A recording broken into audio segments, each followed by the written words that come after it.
بسم اللہ الرحمن الرحیم۔ السلام علیکم ناظرین، میں ہوں محمد طیب۔ سلطان نور الدین زنگی رحمہ اللہ کی وفات کے بعد جب ان کا نوعمر بیٹا ملک الصالح مسند خلافت پر بیٹھا تو صلیبیوں اور عیاش مسلمان امراء نے اس کی نوعمری کا فائدہ اٹھاتے ہوئے اسے صلاح الدین ایوبی کے خلاف کر دیا۔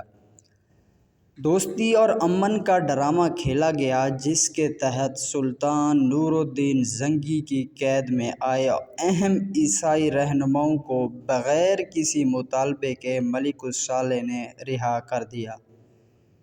ان سرگرمیوں کو دیکھتے ہوئے نور الدین زنگی کی بیوہ نے اپنے ہی بیٹے کے خلاف مصر میں سلطان صلاح الدین ایوبی کو خط لکھا اور دمشق کی خلافت پر قبضہ کرنے کا مشورہ دیا۔ دین سے محبت کا یہ عالم تھا کہ اس عورت نے ہی دمشق کی عورتوں کی ذہن سازی کی تاکہ جب ایوبی دمشق کے دروازے پر آئے تو کم سے کم شہریوں کی طرف سے مزاحمت نہ ہو۔ خیر، دمشق سلطان صلاح الدین ایوبی رحمہ اللہ کے قبضے میں چلا گیا۔ زنگی مرحوم کی زندگی میں سلطان صلاح الدین ایوبی کو ان کا بڑا آسرا تھا کہ دونوں سلطانوں کا مقصد ایک ہی تھا، بیت المقدس کی پنجہ صلیب سے آزادی۔ لیکن اب بیت المقدس بہت دور نظر آنے لگا تھا۔ جب دمشق فتح ہوا تو عیسائی دوست امراء اور ملک الصالح حلب کی طرف فرار ہو گئے۔ یہ وہی حلب ہے کہ نام سے جانتی ہے، اور پچھلے الیپو جیسے دنیا آج سال مغربی قوتوں کی بمباری کے بعد شہر کھنڈرات میں بدل چکا ہے۔ ملک الصالح نے حلب میں صلیبیوں کی مدد سے پروپیگنڈا کر کے شہر اور آس پاس کے علاقوں سے ایوبی کے خلاف ایک بڑی فوج تیار کر لی۔ اب ایوبی کو صلیبیوں سے پہلے اپنے مسلمان بھائیوں سے لڑنا تھا، جو بیت المقدس کی راہ میں رکاوٹ بنے کھڑے تھے۔ ایوبی کے خلاف 3 بڑی مسلمان فوجیں لڑنے کو تیار تھیں۔ پہلی فوج حلب کی، دوسری صلاح الدین ایوبی کے کزن سیف اللہ کی، اور تیسری فوج ہرن کے قلعے دار کی تھی۔ وقت گزرا، ایوبی نے کمال مہارت سے سردیوں میں حلب کا محاصرہ کر لیا۔ حلب میں خبر تب پہنچی جب ایوبی بالکل ان کے سر آ پہنچا تھا۔ عیسائی بادشاہ رینالڈ بھاری معاوضہ لے کر ملک الصالح کی مدد کو عیسائی فوج لے کر نکلا۔ ادھر حلب شہر کے اندر اعلان کروائے گئے کہ ایوبی نے نبوت کا دعویٰ کر دیا۔ یوں حلب کے مسلمان بھی ایوبی کے خلاف خوب جگڑ سے لڑے۔ جب ایوبی کو عیسائی فوج کی پیش قدمی کا علم ہوا تو مجبوراً اسے شہر کا محاصرہ اٹھانا پڑا۔ یہ پہلی بار تھا کہ ایوبی اپنے میں ناکام لوٹا تھا۔ ایوبی کا ارادہ کسی کے راستے بدل کر عیسائی فوج کے عقب میں جا کر ان پر حملہ کرے گا، لیکن جب رینالڈ کو محاصرے کے اختتام کی خبر ملی تو وہ بھی راستہ بدل کر ملک الصالح سے عہد شکنی کرتے ہوئے واپس چلا گیا۔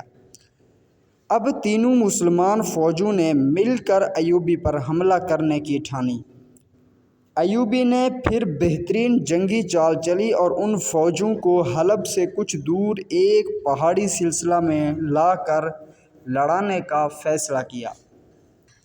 ایوبی نے اپنی فوج کو اس پہاڑی سلسلے میں ایک درہ کے باہر خیمہ زن کر دیا۔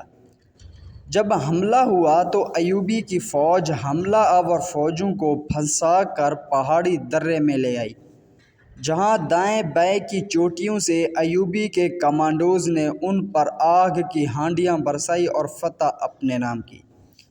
حملہ آور فوجوں میں سے حلب کی ایک ریزرو فوج نے پہاڑی سلسلے کے دائیں جانب سے عین اس وقت حملہ کر دیا جب پہلے سے حملہ آور فوج پہاڑی درے میں آتشی تیروں اور ہانڈیوں کے زد میں تھی۔ ایوبی نے جنگ کی پلاننگ کے وقت اس طرف سے حملہ کے پہلو پر غور تو کیا تھا، لیکن فوج کی کمی کے باعث وہ اس کے بارے میں کچھ بھی کرنے سے قاصر تھا۔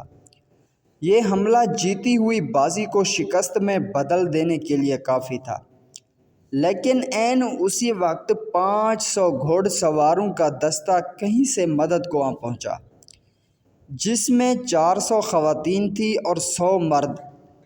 ایوبی، جو کہ قوم کے بیٹیوں کو میدان جنگ میں لڑانا معیوب سمجھتا تھا، اس نے انہیں جب واپس پلٹنے کو کہا تھا تو انہوں نے صاف انکار کر دیا۔